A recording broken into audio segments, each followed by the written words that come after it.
with us. So if you're not already doing it, can you just rise to your feet, put your hands together, and we're going to get ready to worship.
center of this room, give you our attention, our affection this morning. Can you just sing this with me? Worship. And I exalt thee. And I exalt thee. I exalt thee.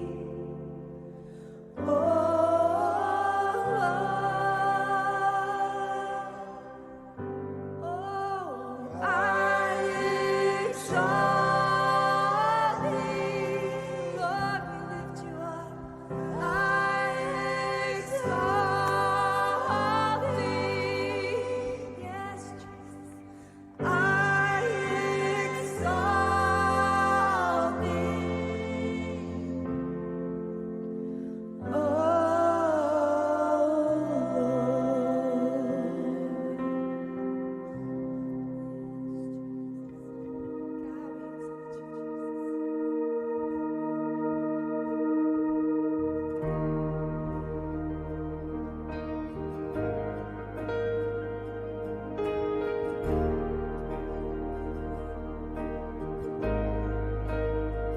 How great the chasm that lay between us. How high the mountain I could not climb. In desperation, I turned to heaven, spoke your name into the night. Then through the darkness, your loving kindness tore through the shadows of my soul. The work is finished, the end is written. Jesus Christ, my living hope. Who could imagine so great a mercy? What I could fathom, such boundless grace. The God of ages stepped down from glory to wear my sin and bear my shame. The cross has spoken. The cross has spoken. Yes, it has. I am forgiven. The King of Kings calls me his own. Beautiful Savior, I'm yours forever. Jesus Christ, my living hope. Come on, hallelujah. Feels the light set me free. Hallelujah. Death has lost its grip on me. You are breaking every chain. There's salvation in your name. Jesus Christ, my living hope. Hallelujah. There's the one who set me free.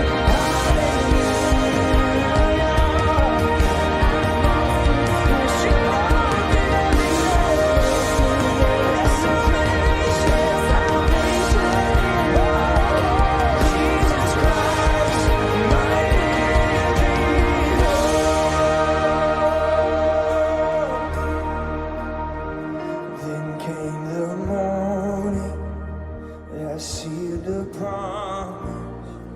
Your buried body began to breathe. And out of the silence, the roaring lion declared the grave has no claim on me. Come on, let's sing that again together. Then came the morning that sealed the promise. Your very body began to break. And out of the silence, the roaring lion declared the grave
You know, in the ancient world, when two armies would go to war, they would pick a neutral field and they would leave behind their walled cities, and all the warriors would meet in the middle of that field.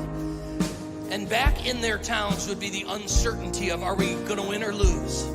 If we lose, the other army's going to come back and siege our town and control us forever. We have no idea what would happen. So they would send a runner ahead, okay? And meaning your army went out to battle and you're left uncertain of the future in your walled city, wondering, are they coming back?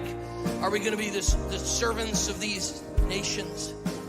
But in the distance, if they sent a runner riding a white horse, it was a picture that there's great news. Your warriors aren't back yet, but on the battlefield, they've already won. And at the very end of the Bible, it describes a picture of Jesus returning, and it's in military terms, okay?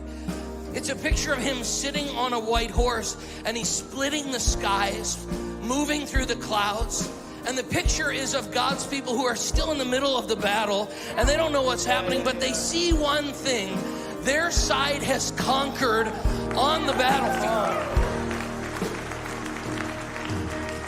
What I love about that song is it declares, Jesus, yours is the victory. And because he won on the battlefield of the cross and the resurrection, he comes to us today and he says the good news. It's a declaration that because he won, we can win. Because he defeated death, we can defeat death. Because he conquered what conquered him, we can conquer what conquers us today. How many are thankful for that today? Come on, let freedom fill this house, can't we? Oh, come on, let's lift our hands and declare it. Bless you, God. It's lost its grip. You have broken every chain. There's salvation in your name, Jesus Christ, my living hope. Hallelujah. Praise the one who set me free. Hallelujah. Death has lost its grip.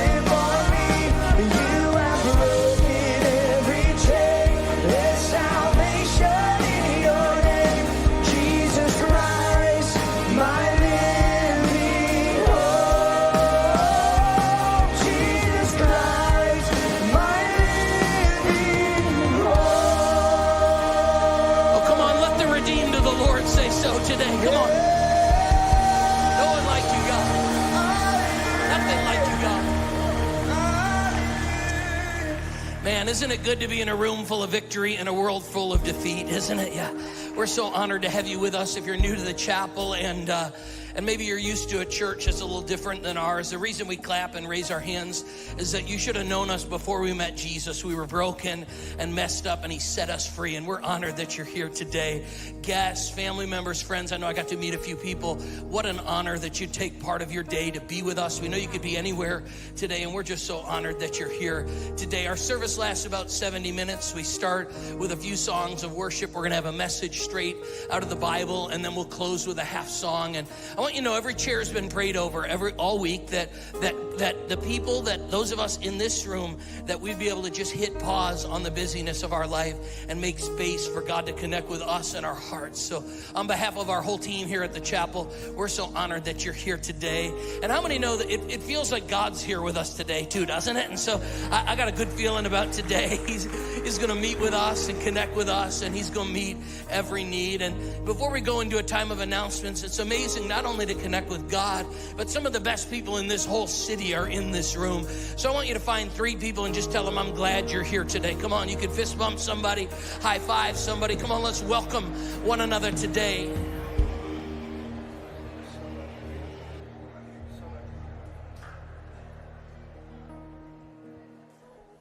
Hey Chapel, one of the greatest strengths about our church is the relationships formed in small groups. And we've seen our lives change in great relationships, and that's why we are so excited about our fall small group semester launching mid-September. Yeah, it's exciting. We're ready for it. You know, the online directory, it launches in September, and right now we are currently registering groups. And so if you are looking to grow spiritually this fall, leading a small group might be your best next step. Leading a small group is one of the best ways that you can serve here at the chapel, and it is not as difficult as you might be thinking. Yep. We encourage a free market approach to groups at the chapel, meaning this: we encourage you to do something and take something that you just like to do, something that you're good at, something that you're passionate about, and you're going to turn that into a group. People lead groups that are based around sports, fitness, hobbies, Bible study, prayer, and outreach. Our groups are as varied as we are. Yeah, so we would like to personally invite you to small group leader training. We're going to be hosting those for 3 Sundays in August at every campus, and there's no pressure. You can just come, check it out, and you can learn how easy it is to lead a small group. If you want to get started today, you can head on over to chapelgroups.com and sign up. That's right. We want to see everyone at the chapel plugged into a group, so don't miss it. If you have any questions, you can go to Next Steps after the service. Hey everyone, welcome to the chapel. Whether you're tuning in online or with us in person today, we are so glad you decided to join us. If you're here for the first time, take a moment and let us know by texting Chapel Connect to 55498 or by saying hey in the chat. We'd love to help you learn more about what's available for you at our service today and how we can be praying for you. Okay, the message is about to start, so grab a notebook, lean in, and get the most out of what God has for you today. Good morning, 11:15. How are we doing this morning? Oh, man, you guys sound great. Hey, like we said, if you are new or newer to the chapel, we welcome you. Maybe you're tuning in for the first time. We welcome you. What we want to do is connect with you. So we've made it super simple, super easy. All you have to do is text Chapel Connect to 55498. If you're watching online, go ahead and fill out an online connection card. But if you're in person, I'm going to just invite you to do something a little bit more. I'd love for you to, after service, go to our lobby and visit our Next Steps area, where our greeters can give you what we call a connection card. A connection card shows you what you have available here, and then also something important on the back. There's actually a spot for prayer requests. We love to pray with you guys. We just finished a season of 21 days of prayer, but hey, that doesn't stop. It was an incredible, incredible season of prayer. And actually, after this service, there's an opportunity. We have some prayer warriors that's going to be up on the front. I'll encourage you to just bring your burdens, bring your requests to them. Just let you just be covered and lifted up in prayer. So, church, can you do me a favor? Can we give it up for those that may be new or newer to the chapel one more time? Come on. Watching online, that's for you. That's for you. And don't forget, visit Next Steps area and then send in your prayer requests, because we are a praying church and we just love lifting our requests up to Jesus. Come on. Come on, so good. And if you'd like to give for your tithes and offerings today, we have buckets at the exits in the back of the room, or you can give online by going to chapelrva.com/give. Oh, so good. Hey, I just love your generosity. Absolutely love it. Hey guys, First Wednesdays are back. If you haven't been part of First Wednesday, man, you have to come out. It's happening September 1st at 7 o'clock. Listen, it's an opportunity for all the campuses to be together here in the Midlothian location. And also you can tune in online. But let me tell you, this room just gets packed. It's an opportunity for us to just go a little bit deeper in word. It's an opportunity for just an incredible time of worship. So whatever plans you have happening September 1st, there's no longer there. You're coming right here, 7 p.m. Be here. Let your neighbors know. Let everyone know. 7 p.m. First Wednesday. They're back. Well, happening today, right after this service, actually, is the last group leader training. So if you're here today and you want to lead a group, whether that's a Bible study group, a women's group, a men's group, a biking group, a running group, whatever it is, whatever is passionate on your heart, you can do that. Maybe you're like, I don't even know where to begin. What does the process look like? How do I start? Come to group leader training. We can answer all those questions for you. If you're here today and maybe you're just like, you know, that sounds interesting. I might want to do that, but I'm not sure yet. Come to group leader training. We can answer all your questions, and you'll find out how easy it is to just lead a chapel group. Yeah. We're so excited for this next season of groups. Man, yeah. It's been encouraging just the past 2 weeks to just see everyone, that room just being packed out. I'm so excited for this fall. Hey guys, all right, so as we move into a time of just hearing from the word, I'd love for you to just put your hands together for Pastor Brandon right here, right now. Come on. I'll take one. Well, good morning, everybody. Glad to have you here. And we have a real special treat today. Those of you that are new here may not know that we're one church in 3 locations. And so we have live worship everywhere. And then we join together for our teaching. And we stream every weekend. I love it, into the Chesterfield County Jail. The men and women there in Harp, they're part of our church family. And we love that. We love that. We sure do. And not only that, but we have an incredible growing campus, an incredible campus in Richmond, in the city, the Chapel, Richmond, in an area of the city called Scott's Addition, the fastest growing part of the city. It's where you get the best barbecue. And food and condos going up everywhere. And God brought an incredible couple, really family, to our church 4 years ago to help lead the charge at that location. And I'm so thankful for Brandy and her Pastor Jason and Brandy, and Jada and Noah and Jonah. I'm sorry, I'm messing everything up today, aren't I? And Gracie's, everything's here. It's because more people were on the end. And so I'm going to ask, though, Pastor Jason, if your wife and daughter would just stand today. I want to honor you guys. You know, I know you do so much for us in the city. Thank you, Brandy, for all you guys do. Love you guys. And Pastor Jason and Brandy are incredible leaders. They're authentic. They're real. They're gifted. They're relational. They're solid. They've been a gift to our church, and God's using them in an incredible way. If you got friends and family that live anywhere near the near West End, the city, North Side, anywhere in there, you want to let them know right off of the highway there, right in the heart of our city. Incredible facility there. And he's been having a message that stirred us all day, but we realized he hadn't ever spoken in a morning here. He's been speaking all the time there, and we just thought it'd be great to have him. So would you do me a favor, Chapel? We're about to link up together, Scott's Addition, Chesterfield County Jail, all together. We want to welcome them. So would you do me a favor? Let's stand and welcome everybody online, everybody in Scott's Addition. Come on, give it up for Pastor Jason today.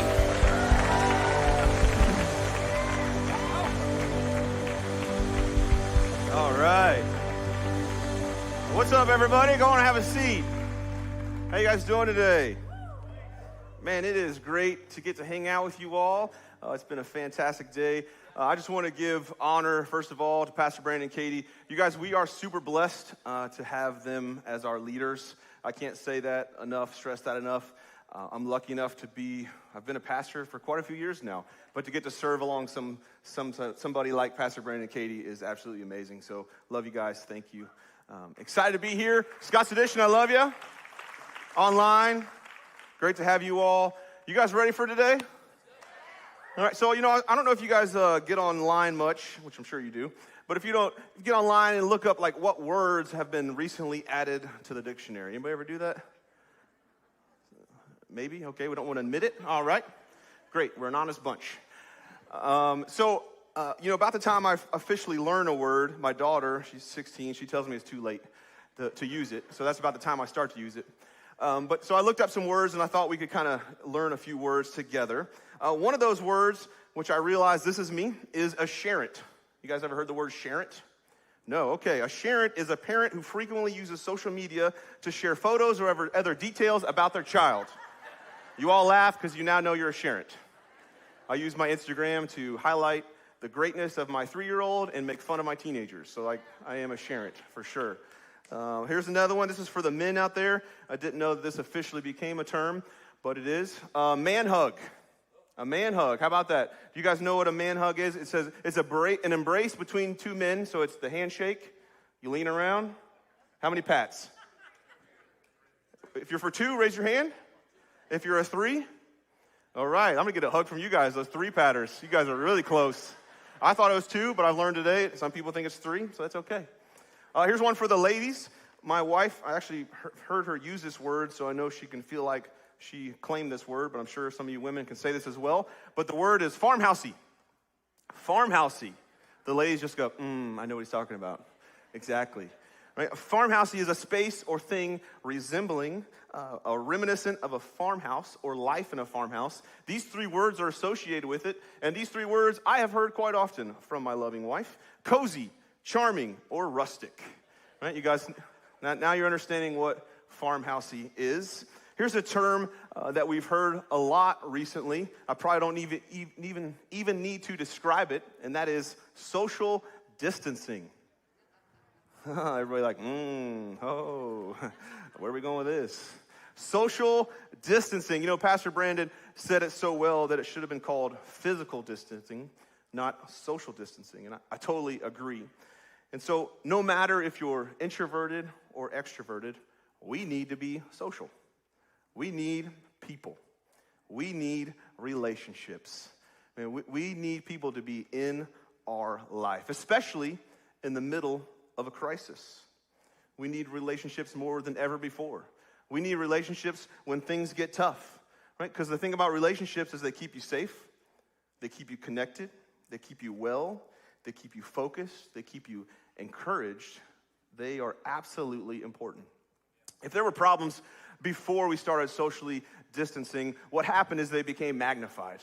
They got highlighted. And so some of us have heard these things, heard these stats. But because of social distancing, depression is up, alcohol abuse is up, suicide is up, divorce is up. Everything that is bad, that was already bad, is up because it's been highlighted. You might be somebody today that you had some issues maybe in your marriage. And when you socially distance, you didn't get the social distance from your spouse. And so it became highlighted. It grew. We didn't get the social distance from our kids. We were like, dear Jesus, please go back to school. Like, whatever it takes. Just walk there. I'm sure you'll find somebody, right? The people that you felt like you needed to not be around is usually you were with them the most. You felt kind of stuck with them. And so here's the thing. If we had those problems, people have those problems, it's because we were already hurting. We already had hurts. We were already going through those things. We were already experiencing those things. So we need each other in these moments. So I'm super excited to let you know, you guys know this, but we're about to launch our fall small groups. Those are going to get going soon. Yeah. Front row's jazzed. All right, guys. Hey, small groups, you're going to see next week, you're going to see leaders with buttons on. You're going to see the signups. It'll be online. You'll be able to jump in and be a part of that. Super excited. You heard him talking about our small group leader training. We have been able to train around 100 small group leaders. That is awesome. You know, I think we're trajectory of possibly 200 small groups as a church, somewhere in there. But I actually believe it's going to be a lot more because many of you came today and you don't know it, but you're going to go to the small group leader training. You're going to hear this message and be like, I'm going to start a small group. I'm going to check it out. I'm going to see what it's all about. And that'll be after this service. So you need to jump in and be a part of that. So I want to give a big shout out, first of all, to our freedom groups. We got 13 of them launching. We got some in Scott's Edition here happening. Excited for that. If you haven't been in a freedom group and you don't make it in this go around, jump in next time. But if you're in a group, you know this. You saw it online or maybe you heard about it, but there was probably something that sparked your interest. Maybe you're like, oh, it's a golf group, or it's a mom's group, it's this kind of group, or you may be like, hey, I want to learn that, or you're like, I want to experience that. If you're like me, I get the most FOMO of group season when I see what people are eating. People start posting all their food. I'm like, babe, we got to go to this group. Let's get rid of ours. You know, we're in the wrong group. What are we doing? You know, but there's something about seeing people's food, seeing those things. So maybe you got in a group because you heard, man, this group makes some good food. So whatever it is, there was something that got you involved that was the hook, the way of like getting you there. But if you're not in a group, I'm just going to tell you now, it's not about those things. It's not about necessarily the Bible study or the curriculum. It's ultimately about relationships. It's about people. You signed up for a golf group, but you made some great friends. You signed up for a group that's learning about parenting, but what you found was a community. You found people that you can go through life with, people that you can call family, people that you can get close to. You might know this, but this is actually the biblical model. In the book of Acts, they describe the first church. It describes it as temple worship and house-to-house ministry. So they would all gather together once a week, celebrate God, hear the most incredible preaching they have ever heard in their life. So that's why if you're new, next week you need to come back and hear from our lead pastor. Don't make your judgment on the church by what you hear from me today. I want you to hear from our lead pastor next week. But I'm telling you, it doesn't matter how great the preaching is, how awesome our teams are, how things are led. It's not all about just this big environment. It's not all about just Sunday. It's not all about just that hour and 15 minutes or so that we gather together. There's more to it than just that. God created us for more. God created us for these relationships. So today, I hope to make the case for you on how important it is to have people in your life.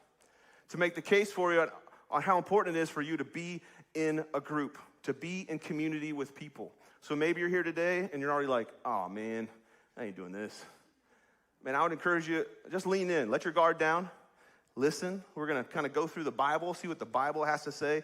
We're going to allow Jesus to kind of teach us some ways about how important community is. You know, the Bible is actually filled with many stories about loneliness. It's something that's been around for a long time, but I'm not necessarily talking about being alone. Did you know that there's a study done that the average American, 40% of those people, 40% feel like they have no one close to them in their life? They're close to no one, 40%. That's 4 out of 10. So that's what, 1, 2, 3, 4, 5, 6, 7, 8, 9, 10. We could pick this row. 4 out of 10 feel, don't tell me who you are. 4 out of 10 could feel like they're not close to somebody. And I don't want that for you. I don't want that for anybody.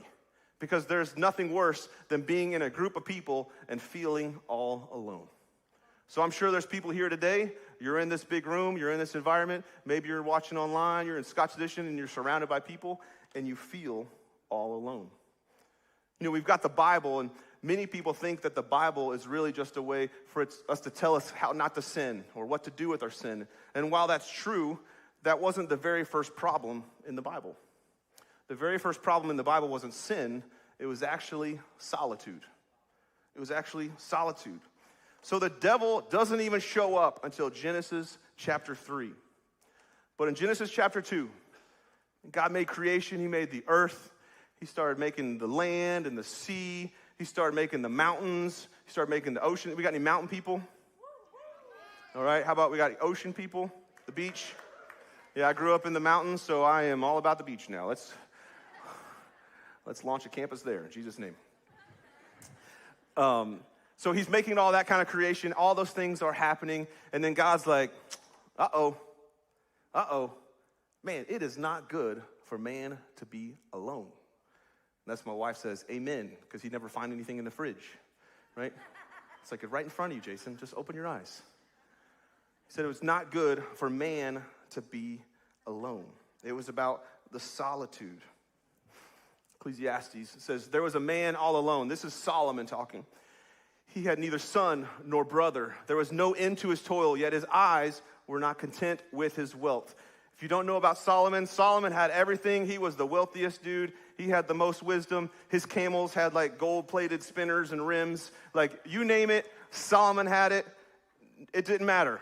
Solomon had it. And here he is saying this himself. He's talking about himself, saying, man, there's a man. He's all alone. He has everything. There was no end to his toil, yet his eyes were not content on his wealth. Solomon is saying, listen, man, I can have everything. I can have all this stuff and it's great, but things and stuff, they're not going to satisfy me. I need relationships. We were made for relationships. So I want to share 5 principles today out of the life of Jesus to give you 5 things that I think is very important. It's crucial that Jesus kind of lays out for us on why we need relationships, why we need to be together, why we need people. You guys ready for that? All right. So the thing about what we're going to talk about is it's in the book of John. There's Matthew, Mark, Luke, and John. First 3 guys, they're very similar. They describe the story, the situation in just a few paragraphs. But John, thankfully, he liked to talk. Like he liked to write a lot more. He was very more descriptive. He actually gives us 5 chapters on this story. And it's at Passover. It's with Jesus and his disciples. It's the last meal where they're gathered together before he would end up becoming arrested and then going to the cross. So he's together with them. And he lays out a great way, 5 different ways. And so here we are at the Passover meal. They're all gathered together. Jesus is with his disciples, having some great food, right? There's the FOMO meal that you wanted to be at, right? Having some great food. Jesus decides that he's going to wash his disciples' feet. Now, it's customary to wash people's feet. It's a way of like saying, hey, welcome to the party. So if there was a host or if it was out at your house, this would be like, man, so glad you're here. Let me wash your feet. You guys should all try that when you start small groups. It'd be awesome. Just see how it goes. People show up and you're like, come on in. I want to wash your feet real quick. It'd be kind of weird. I got an ew over here, so you already know. So he begins to do that, and Peter is like, man, I'm not a fan of this. Now, you would think that these guys have been together for 3 years. So they've been close, they've been together, they've seen things, they've done things. But Peter, he's not having it. He's like, no, Jesus, you shall not wash my feet. You shall never wash my feet, actually.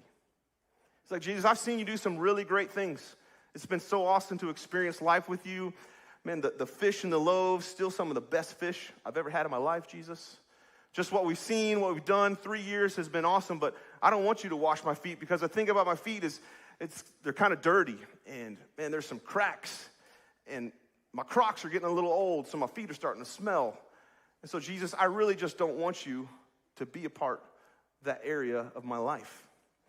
And to me, this feels like, in some way, it's a great picture of how many of us are in our relationship with God.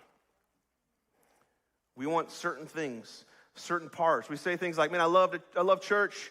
I want to go to heaven. I'm a Christian. I want to make a difference. But God, there's parts of me that I really just don't want you to see. There's parts of me that I really just don't want you to know about, because I've got some cracks. I've got some dirt, right? I've got some issues. I've got some smelly things in my life.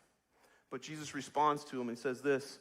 He says, unless I wash you, you have no part with me. So Jesus is like, he's getting real. He's like, hey, here's the deal. I need to. In fact, if I don't go to the dirtiest, darkest, smelliest, ugly places of your life, you can't do this with me. We can't be partners. You're actually missing a part of me that you need in your life. And I wonder how many of us have a part of God, but not all of God. We've just got a part of him, but not all. How many of us have experienced salvation, and we're thankful for that, but we haven't allowed him to come in and do some cleaning in our life? We just took that first step, and that's kind of where we left it. So Jesus talks through his disciples, gives us some great points. John chapter 13, 14, 15, 16, and 17, all the way up to the garden. Each chapter has a theme about relationships. So we're going to kind of talk through those real quick. We're going to let the Bible teach us, use some of the words of Jesus. As my grandma always said, if you don't know what to read, you go read the red letters, son. I said, yes, ma'am. I don't know what to read, Grandma. Red letters. Yes, ma'am. That's what I used to tell my son. Just go read the red letters. So we're going to let the Bible teach us. If I had an awesome voice that you listen to, podcasts, I'd be like, chapter 13. But I don't.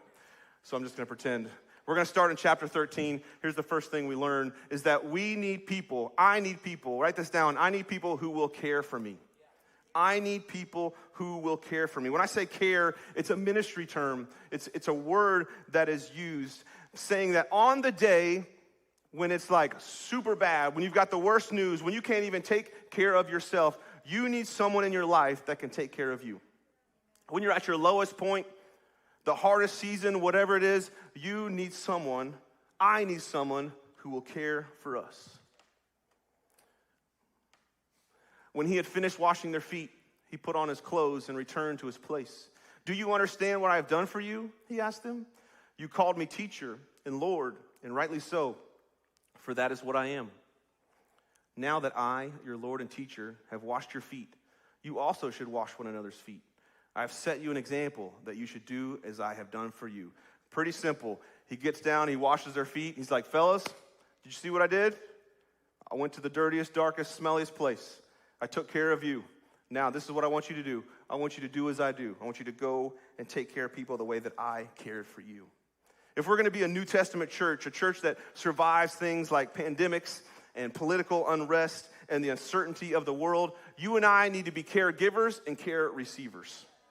I'm going to say it again. We need to be caregivers and care receivers. We've got to get to the place where it's okay for somebody to come take care of us when we're in a bad place. But that's hard for us to do. You ever had a friend that you find out days later they went through this extreme issue and problem, or it could even be weeks, and you're like, why didn't you tell me? Why didn't you, what happened? What was going on? And it almost feels hurtful. You're like, I would have wanted to do something. But the thing is most of us are the same way. We're not allowing people into the darkest places of our lives to care for us when we're at those low spots because we don't want anybody to know that we've got hurt. We don't want anybody to know that we're going through anything, right? We'll show up to church. How you doing, brother? I'm blessed and highly flavored. Woo, right? Got the smiles on and great. Telling your kids, I will whip you after the service is over. If you say one word, You laugh because it's true. We got to be caregivers and care receivers. Ecclesiastes says it's better to have a partner than go at it alone. Share the work, share the wealth, and if one falls down, the other helps. But if there is no one to help, tough.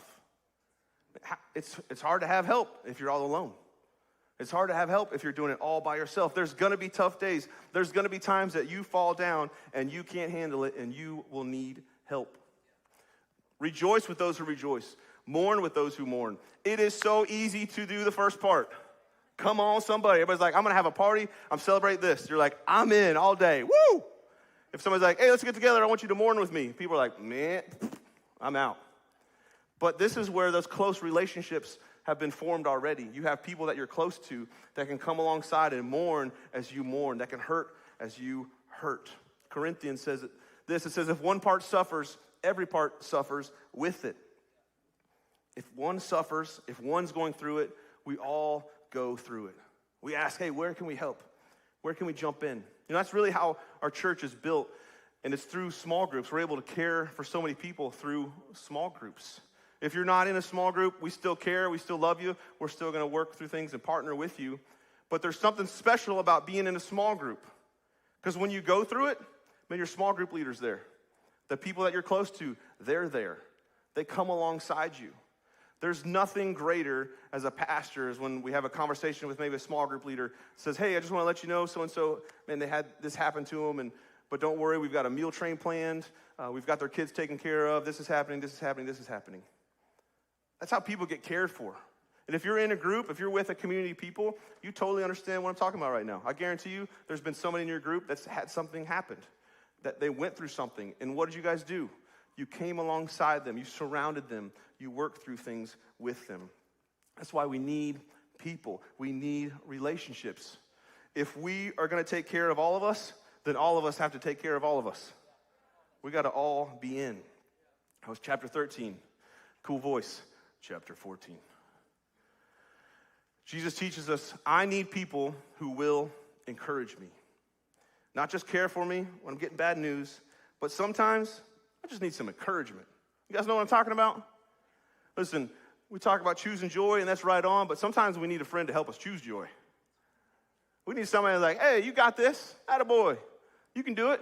Man, you're looking good. You're doing better than you think you are. John 14:1, Jesus says, don't let your hearts be troubled. Trust in God. Trust also in me. So he's with his disciples, and he knows that they are all discouraged. And he's like, guys, don't let your hearts be troubled. And trust in God. Guys, I want you to trust in me. And if we go on to read the rest of the story, he starts talking about heaven, and he actually talks about how great they're doing, that they are doing better than they think they are. Then he goes on to write the song, there's a big, big house with lots and lots of food. A big, big house. Okay, you guys don't know that song? All right. Come and go with me to my Father. All right. That was the 90s. I tried. I'm telling you guys, we need this every single day. We need encouragement. We need to be encouragement every single day. I don't know if you've looked around much, but we don't hear a whole lot of good news. Everything seems to be bad news, down news, bad is up. We need that encouragement. We need people that are going to call and say, listen, man, there's people that would love to be going through what you're going through right now. You're doing better than I think you are. Man, I believe in you. You got this. We all need a high five guy in our life. You guys know what I'm talking about? You ever been high fived out of nowhere and it just feels good? Maybe it's here, you come in on Sunday, somebody high fives you and you're like, yeah, all right. I feel like I'm a jerk. She just high-fived me. There's something about having a person in your life that's always encouraging. You know, encouraging actually means to lift up the spirits, to lift it up. It's all in throughout the Bible. Be encouraged, but encourage one another occasionally. But encourage one another daily, as long as it's called today, so that none of you may be hardened by sin's deceitfulness. And if there is a theme verse right now that we could all jump on, encourage one another daily. Encourage one another daily. You need it. I need it. So let's give it. If there should be a more encouraging bunch of people, it should be the chapel. We should be like the most encouraging people everywhere. People are like, man, I don't know what it is about that place. I come in and people tell me I look good. I don't even know what's going on. You know, whatever it is, encourage people. When you go to your work, encourage people. When you're at school, encourage people. Our world's tearing down. Let's start to lift up. The conversation continues with Jesus, and he teaches us this. I need people who will partner with me. Not just care for me, not just encourage me, but people who will link arms, who will get shoulder to shoulder with me and do something that matters. Because we all know that it's the teamwork that makes the dream work. John 15. Oh, I got excited. Remain in me, and I will remain in you. No branch can bear fruit by itself. It must remain in the vine. Neither can you bear fruit unless you remain in me. I am the vine. You are the branches. If a man remains in me and I in him, he will bear much fruit. Apart from me, you can do nothing. What a great reminder that we need to partner with Jesus and we need to partner with each other. We're in this together. For us to make a difference in this world, we need to be in this together. You know, last week, Pastor Brandon talked about generosity and how ultimately it changes us and it also changes the world around us. But because of your generosity, I think just even financially, because of your generosity, I think about things like you guys and other people will sit in seats that some people will never sit in. You are sitting in a room right now that some people might not ever sit in. Online, you might be a part of a place that these people might never sit in. Because of your generosity on Third Thursday, people eat the best hot dogs they've had in their entire life. Come on, Nate. And guess what? I know you're a good cook and make a good hot dog, but you didn't have to make that hot dog. People are getting prayed for. People are getting encouraged. People are getting loved on. And might never even meet them. You might never even see them. Because of your generosity, we got to do things like Vacation Bible School. So both locations have like 500 kids. And guess what? Some of y'all didn't even have to hang out with those kids all day long. You're blessed. I know about your kids now, too. All right. I'm going to start a child class. No, I'm just kidding. But listen, all of us can do something better when we do it together. Ecclesiastes, 2 are better than 1 because they have a good return for their work. Together, we can do something that none of us can do on our own. This is one of the things that I love being a part of a growing church. And we are growing and we're getting bigger. And so some people think, hey, it's getting too big. And that's where like, join a small group. Get in a small group. But don't forget, heaven's going to be big too. So just remember that.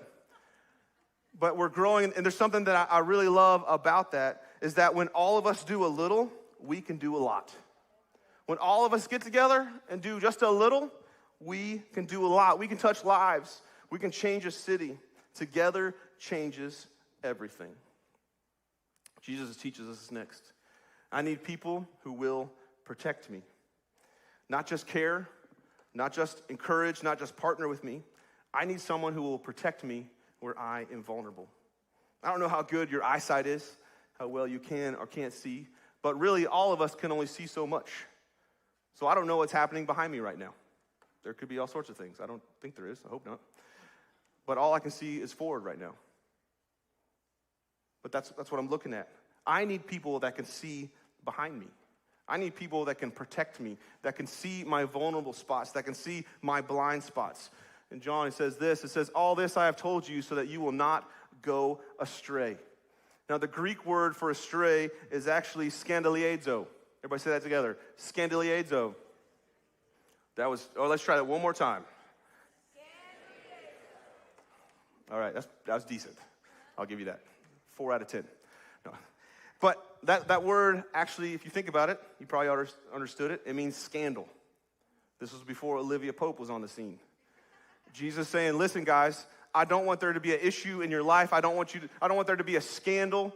But we can only do this. I can only help you if you allow me in your life, if we do this together.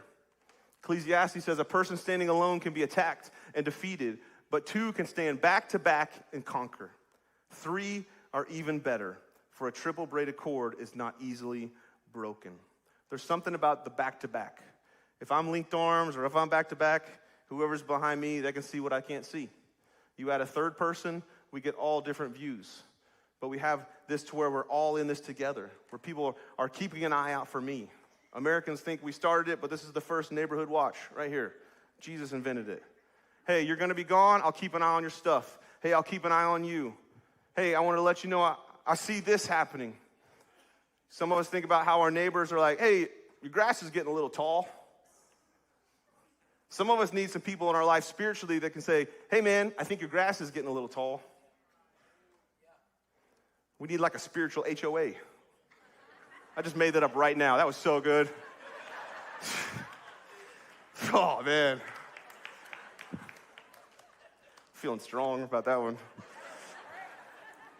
It's the first time I used that, too, I'm being honest. That was really good. Thanks for enjoying me. Let me just sit in that for a second.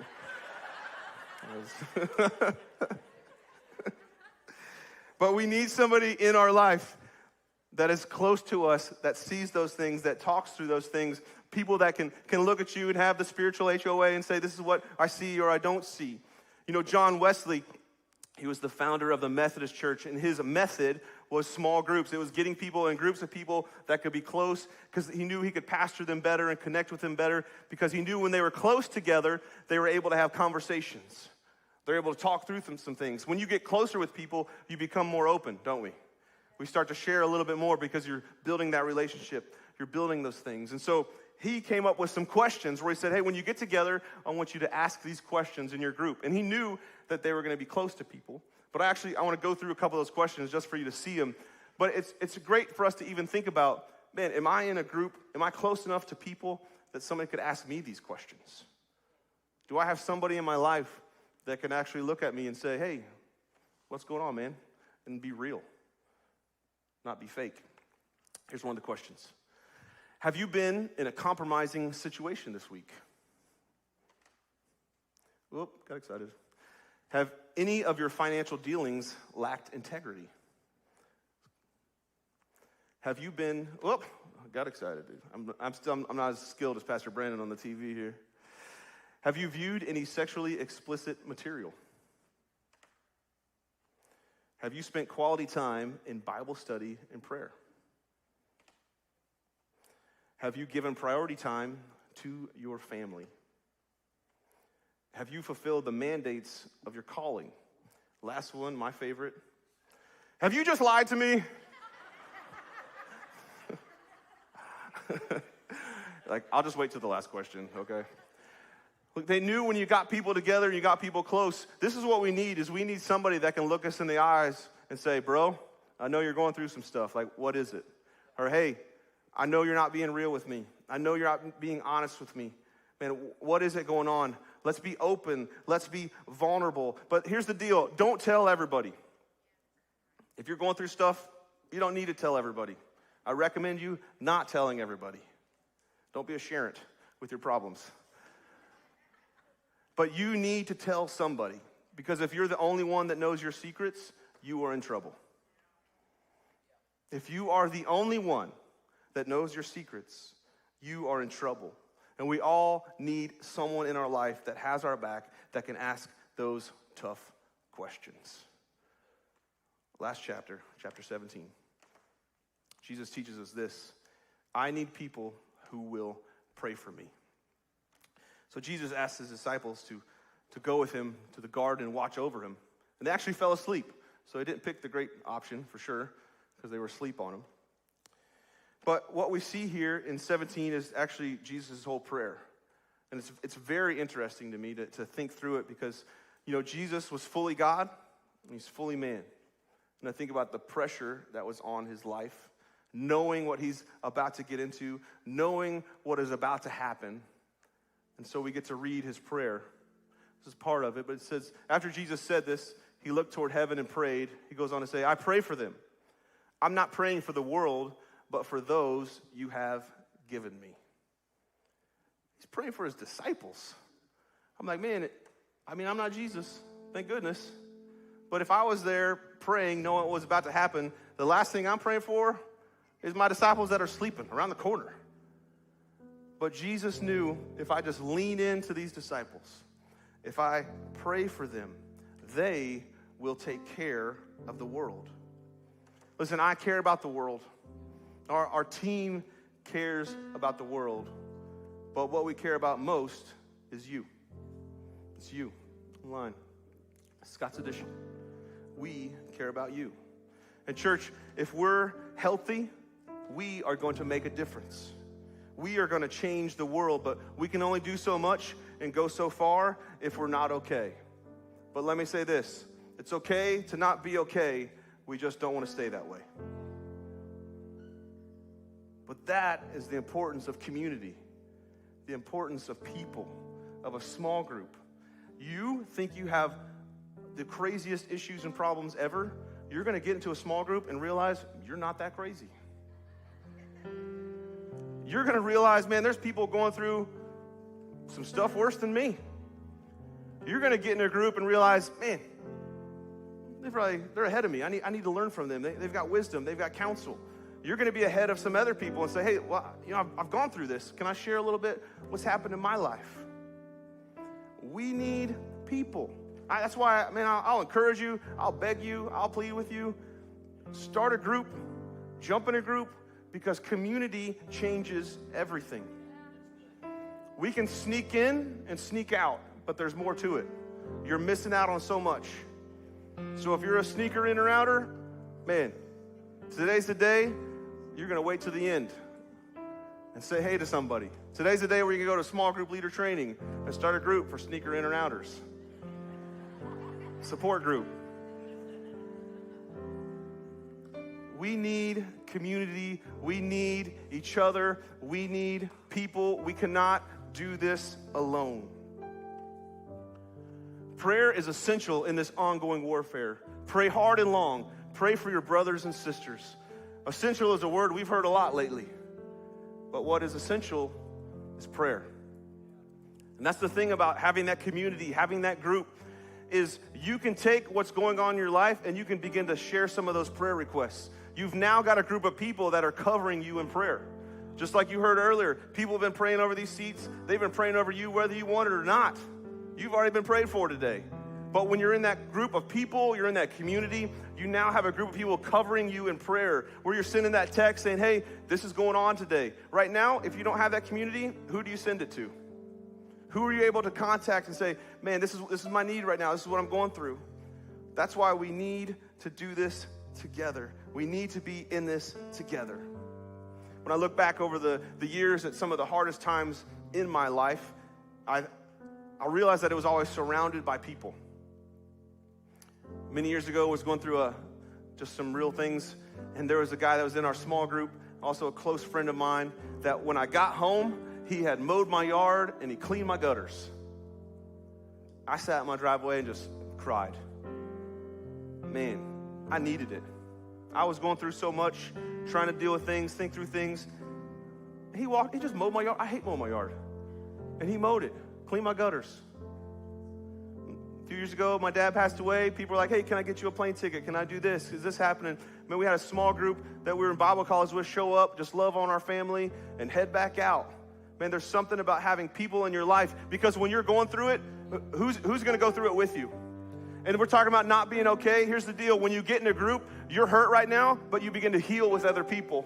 You're broken right now, but it begins to mend. You feel lost, but now you're not so lost and lonely because you have people to share your life with.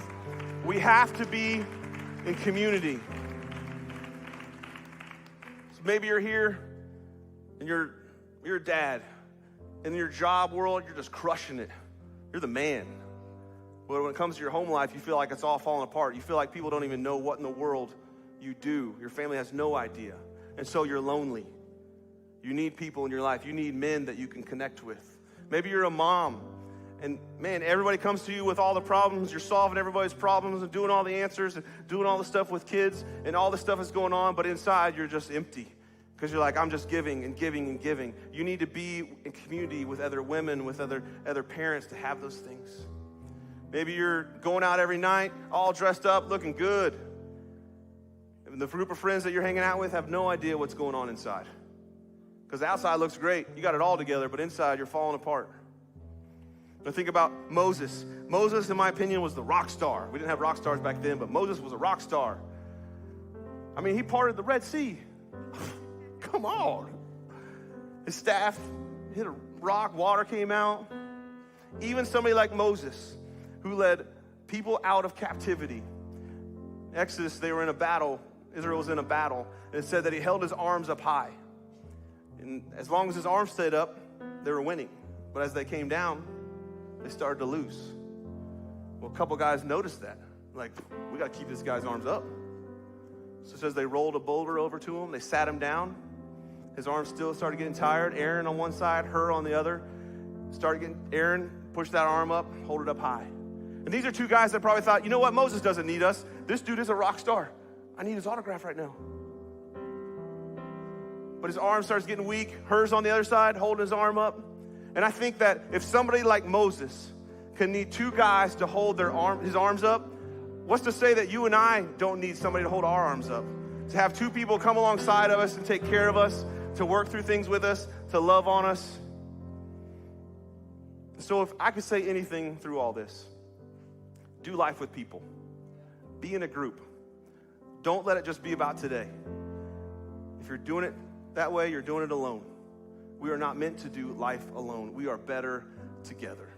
Would you stand up with me? I'd love to pray for us. God, we just thank you for what you're doing in this place. God, thank you that we are better because of you.